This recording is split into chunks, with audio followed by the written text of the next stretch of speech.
My name is Mark. Back in 1979, I worked at Luna Park in Sydney. I used to do night shifts, overseeing the ghost train ride.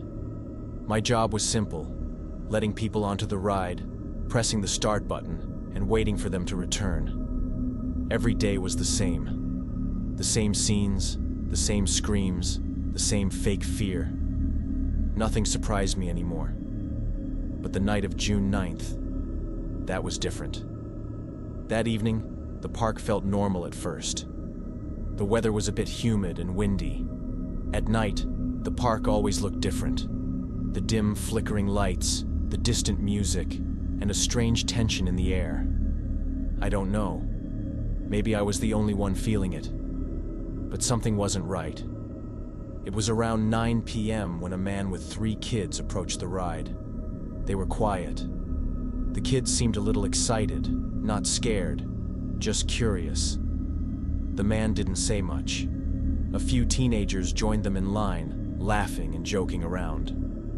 Once the train was full, I closed the gate and pressed the button. The cars slowly rolled into the tunnel. They vanished into the darkness. Everything was normal. They were supposed to be back in a few minutes. I stood by the entrance, waiting like always, expecting the cars to return one by one. But this time, they didn't. At first, I thought the system was just delayed. Sometimes the ride lagged because of low voltage or minor glitches. But then I started to feel uneasy. A strange smell came from inside. At first, I thought it was part of the smoke effects, but it smelled different, like burning plastic or rubber, thick and suffocating. Seconds later, smoke started to appear. It came from above the tunnel entrance, slowly creeping out. That's when my stomach dropped. I called for the technical team over the microphone. I didn't take my eyes off that door. Suddenly, a woman came running toward me, panicked. She screamed that her child was inside. She grabbed my arm and begged me to help. I had no idea what to say. The smoke was getting thicker. I couldn't see anything beyond the tunnel opening, but my body froze. Deep inside, I knew this wasn't a simple malfunction. That moment changed everything for me. That's when the nightmare began. The woman's voice echoed in my ears. "My child is inside," she kept shouting over and over. People gathered around me, asking questions from every direction. I didn't know what had happened. There was just smoke. Thick, suffocating black smoke pouring out from the door. I immediately cut the power line. The train couldn't move anymore, but the cars were still inside. One of the technical staff came over. At first, he cautiously looked inside. Then he went silent. He held out a lamp. I watched, my eyes fixed on the scene. The smoke was dense. Nothing could be seen, and there was no sound from inside. No screams, no movement. The fire alarm went off immediately, but it was strange. There was no fire inside, just smoke, emptiness, and silence. It was as if the tunnel had been swallowed up. When the firefighters arrived, I had already started to sense what had happened. I began to think the worst, but I was too scared to say it out loud. The door was forcibly opened. The first thing I saw inside, empty cars. Slowly, they were being taken out.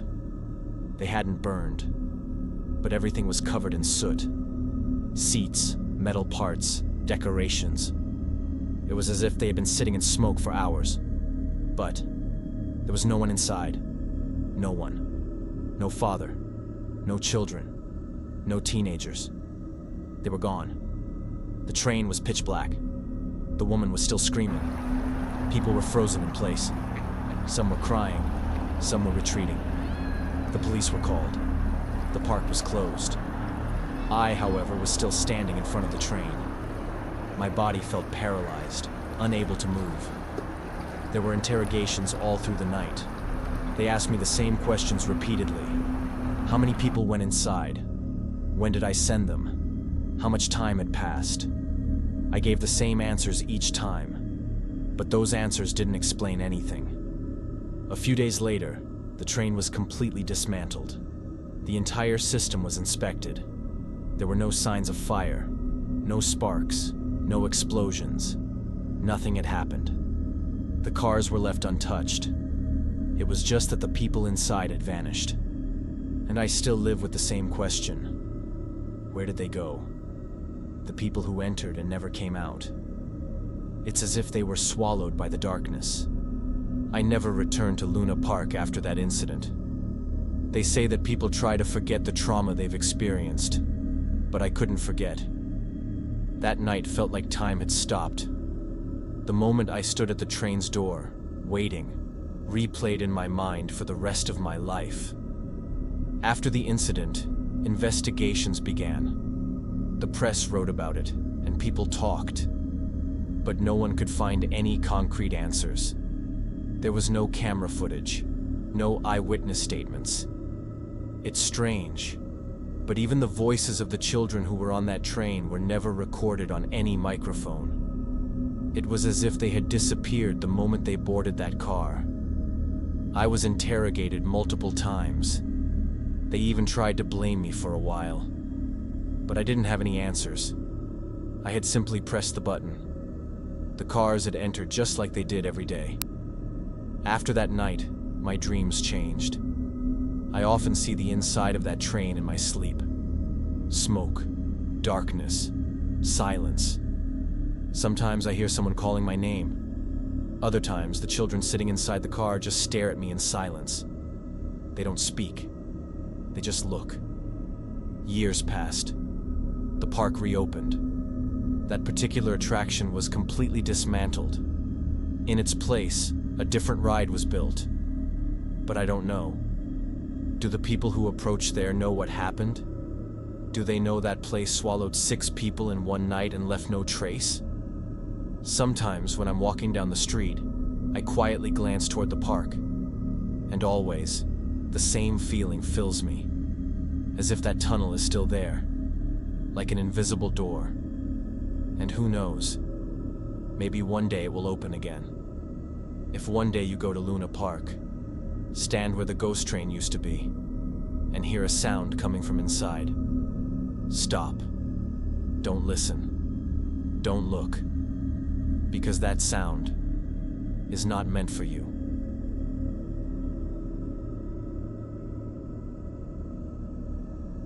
This event happened a few years ago. Back then, we were just 4 teenagers wanting to have some fun. Me, Alex, James, Daniel, and Mike. Every weekend we would find a spot and go there. Abandoned buildings, half-finished constructions, sometimes just empty fields. But that day was different. Daniel's uncle worked near an amusement park that had been closed for years. He said that at night, the place was completely empty, and it would be very easy to get in. The most tempting part was that the old roller coaster was still there. It had been used many years ago, then shut down. It was the perfect opportunity for us. We got there around 11 p.m. The air was chilly and the wind was blowing.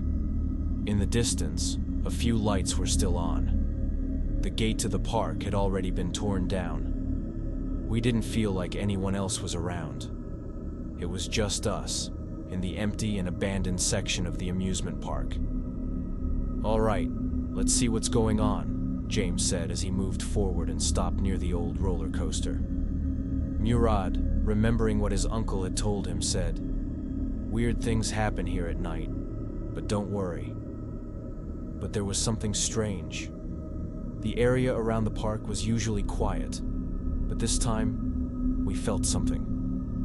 Maybe it was just our fear, but it seemed like this place knew more than we did.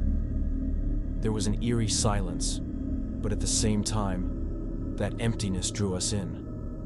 Because behind this place, there was history, but it was a history that unsettled us. "Let's go inside.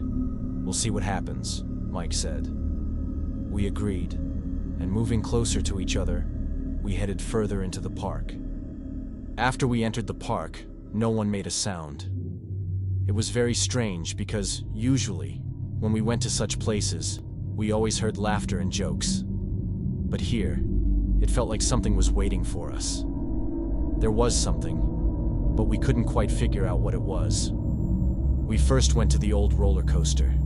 We passed through the individual levels and sat down at what seemed to be a safe spot.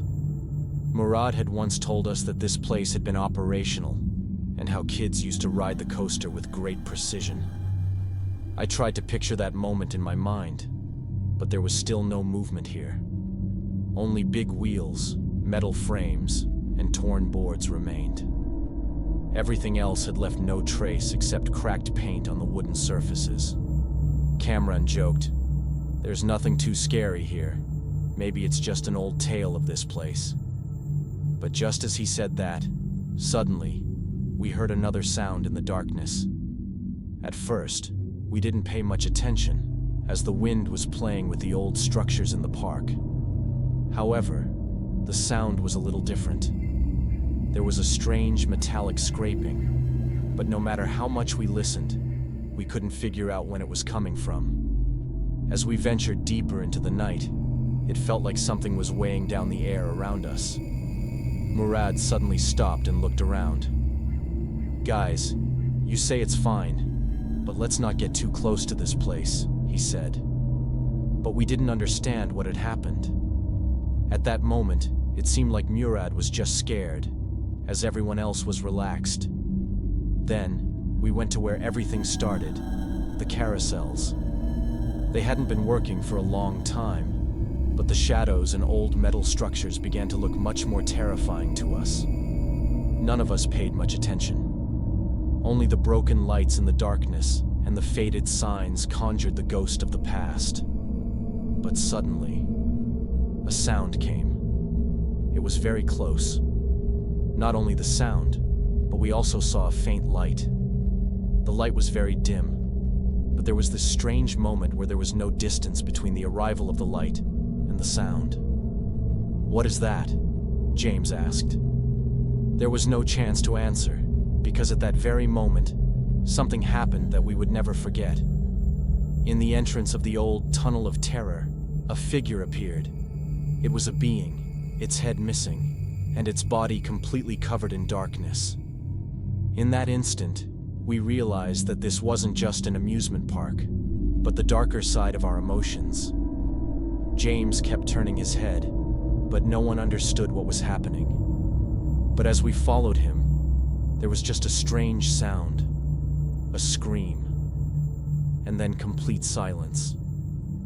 In that silence, our eyes searched the darkness for something, but we couldn't see what it was. By the end of the night, we felt like we had only drawn ourselves into this fear. But that silhouette never disappeared. We finally decided to run away from there. It didn't take long, but we still felt that silhouette behind us. The carousel spinning, strange sounds, and the presence of that strange figure. Everything was mixing together. Murad, James, and Mike got closer to each other and started running, but I turned back and saw nothing except the entrance of the Tunnel of Terror. In fact, when we left the park, nothing had changed. The sounds, the lights, nothing seemed real. We had just disappeared for a moment in the darkness. Maybe our minds had made us feel that way. But there was one thing. Murad said he would never get near the park again after that night. Throughout the night, we saw that silhouette again. And that's when we realized this park had never truly been abandoned. The next day, everything was normal. But when we looked back at the park's past, there was something dark left behind. We knew we would never return there again. But every time those silent, dark nights came, the metallic sounds of the old roller coaster rang in our ears, and the shadow of that silhouette appeared once again before our eyes.